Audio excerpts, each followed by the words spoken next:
Hello बच्चों, आप सभी का स्वागत है आपके अपने यूट्यूब चैनल स्टूडेंट्स लाइफ में। बहुत सारे बच्चों का ये कमेंट्स आ रहा था कि उन्हें ये पता नहीं चल पा रहा है कि हिंदी में कौन कौन से चैप्टर्स को हटाया गया है। तो चलो आज हम लोग जानते हैं कि हिंदी में कौन कौन से चैप्टर को रिमूव किया गया है। सबसे पहली बात तो आपको ये पता होना चाहिए कि हिंदी के दो भाग चलते हैं, एक हिंदी ए एक हिंदी बी है। ठीक है, अब हमें ये कैसे पता चलेगा कि मेरा कौन सा हिंदी है, हिंदी ए है या फिर हिंदी बी है?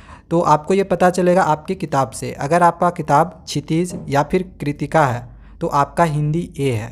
ठीक है, और अगर आपका किताब स्पर्श और संचयन है तो आपका वो हिंदी बी में आप होंगे। ठीक है, समझ में आ गया? तो चलो, क्षितिज में कौन कौन से चैप्टर्स को रिमूव किया गया है, यानी हिंदी ए में कौन कौन से चैप्टर को रिमूव किया गया है, तो इसको समझते हैं। काव्य खंड में सबसे पहले तो देव को रिमूव किया गया है। देव आपको नहीं पढ़ना, ये पहले से ही हालांकि रिमूव था और ये फिर से इंक्लूड है। इसके बाद आत्मकथ्य है, जयशंकर प्रसाद के द्वारा ये लिखा गया है। यह दंतुरित मुस्कान फसल, और ये लिखा हुआ है नागार्जुन का। ठीक है, तो ये भी आप लोग को नहीं पढ़ना है। इसके बाद नेक्स्ट है छाया मत छूना, ये गिरजा कुमार माथुर का लिखा हुआ है, तो ये भी अब आप लोग को नहीं पढ़ना है। ठीक है, नेक्स्ट है संगतकार, ये लिखा गया है मंगलेश डबराल, तो ये भी चैप्टर आप लोग को अब नहीं पढ़ना है। ठीक है, ये सारी चीज़ें जो है रिमूव की हुई है। इसके बाद आगे है एक कहानी यह भी, ये मन्नू भंडारी द्वारा लिखा गया है, तो ये भी आपको अब नहीं पढ़ना, ये गद्य खंड का है। ठीक है, अभी तक यहाँ तक मैंने जो भी बताया ये सारे काव्य खंड से, अब जो मैं बता रहा हूँ ये गद्य खंड से हैं। तो मन्नू भंडारी का लिखा हुआ एक कहानी यह भी, ये हमें अब नहीं पढ़ना है। नेक्स्ट है महावीर प्रसाद द्विवेदी का लिखा हुआ स्त्री शिक्षा के विरोधी और कुतकों का खंडन, तो ये भी हमें नहीं पढ़ना है। ठीक है, तो ये सारी चीज़ें जो है हमें नहीं पढ़नी है। नेक्स्ट है गद्य खंड से ही नौबत खाने में इबादत, तो ये भी हमें नहीं पढ़ना है। और एक हम लोग का है संस्कृति, जो कि भदंत आनंद कौशल्यान द्वारा लिखा गया है। ठीक है, तो ये सारी चीज़ें आपको क्षितिज से नहीं पढ़नी है। ओके, ये समझ में आ गया।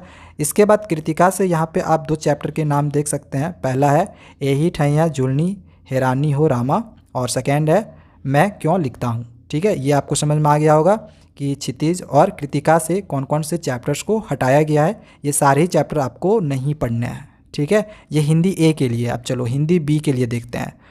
तो ये जो है ये क्लास 9th के लिए है, तो ये हमें जो है नहीं देखना है, हमें क्लास 10th के लिए देखना है, तो हम इसको देखते हैं। ठीक है, तो व्याकरण खंड से ये हिंदी बी के लिए है। ठीक है, हिंदी के लिए ए के लिए ऊपर था, हिंदी बी में व्याकरण खंड से अलंकार को हटा दिया गया है, यानी कि अलंकार अब आप लोग को नहीं पढ़ने हैं। पद्य खंड से आप लोग को दोहे, जो कि बिहारी का है, ये भी आप लोग को अब नहीं पढ़ना है। इसके बाद मधुर मधुर मेरे दीपक जल, ये महादेवी वर्मा का लिखा हुआ है, ये भी आपको नहीं पढ़ना है। इसके बाद है तोप, वीरेन डंगवाल का लिखा हुआ भी आपको नहीं पढ़ना है। आत्मत्राण, जो कि रविंद्रनाथ ठाकुर द्वारा लिखा गया है, ये भी आप लोग को नहीं पढ़ना है। ठीक है, ये पद्य खंड से है। इसके बाद गद्य खंड से भी हम देख लेते हैं। गद्य खंड से आपको डायरी का एक पन्ना, जो कि सीताराम से केसरिया के द्वारा लिखा हुआ है, तो ये भी आपको नहीं पढ़ना है। इसके बाद नेक्स्ट है तीसरी कसम के शिल्पाकार शैलेंद्र, तो ये लिखा हुआ है प्रहलाद अग्रवाल का, ये भी चैप्टर आपको नहीं पढ़ना है गद्य खंड से। ठीक है, नेक्स्ट है गिरगिट, जो कि अंतोन चेखव का लिखा हुआ है, ये भी आप लोग को नहीं पढ़ना है। इसके बाद लास्ट है पतझड़ में टूटी पत्तियाँ, इसमें फर्स्ट नंबर जो दिया हुआ है गिन्नी का सोना, तो ये हमें नहीं पढ़ना है, और ये लिखा हुआ है रविंद्र केलेकर के द्वारा। तो बस यही सारी चीज़ें हैं जो कि आपको हिंदी ए और हिंदी बी दोनों में ही नहीं पढ़ना है। तो जिसका भी हिंदी ए है तो आप समझ लें कि आपको वो सारी चीज़ें नहीं पढ़नी है, हिंदी बी वाले भी आप वो समझ लें कि वो सारी चीज़ें नहीं पढ़नी है। तो आई होप कि आप समझ में आ गया होगा, और अगर कुछ क्वेश्चन होगा तो कमेंट कर सकते हैं। मिलते हैं नेक्स्ट वीडियो में, चैनल को सब्सक्राइब करके रखें। Thank you.